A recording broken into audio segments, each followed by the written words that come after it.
Police have arrested a suspect in a hostage drama in Anton Lembede Street in the Durban CBD. It's alleged the suspect was armed with a firearm and an explosive device. For the latest on this, we now cross to our reporter Jayed-Leigh Paulse, who's there. So Jayed-Leigh, just take us through how events unfolded and whether the situation has been arrested, so to speak.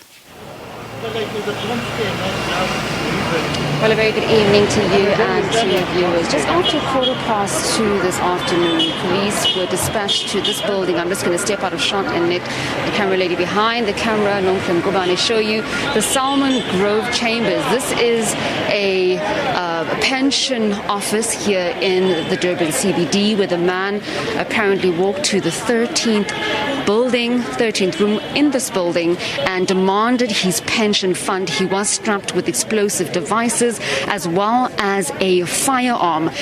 He held the staff in the 13th building, which is the pension fund room, hostage for more than 2 hours. That is when police were dispatched to this building and cordoned off the road, as well as trying to move into the building to try and disarm him, as well as defuse the hostage situation. Just after 4 o'clock, they did manage to defuse the situation. The man was then whisked away from the building and those staff were allowed to be released. A lot of people are still standing outside here just looking around and trying to piece together what had happened. Some have been out here since the hostage occurred. We're not yet sure if the man was indeed a government official. There are talks on the ground. We are yet to have this confirmed by police, and we are awaiting police spokesperson Tembe Kambela just to clarify this information for us. But the man has been taken into custody and no one was harmed during the hostage. Generally, as we talk about defuse, do we know what kind of explosive he was alleged to have had?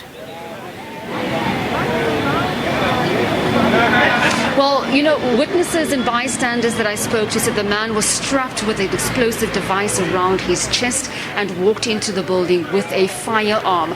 I'm sure the police will be able to clarify whether this was in fact a dummy firearm and whether the explosive device strapped around his vest was actually dangerous to the public, and we are yet to hear confirmation from this. But what we are being told, and what it seems to be the case, is that this was a government official who was disgruntled about his pension fund. He did walk in, muttering and murmuring about the fact that he wants it to be paid out, and then went up into the 13th building and held those staff members hostage. All right, thanks a lot for that. Our reporter Jayed-Leigh Paulse, who's still on Anton Lembede Street, where, as you just heard, a man walked into a pension fund's building, threatening to at least release an explosive, had allegedly a firearm with him, demanding his pension fund payout.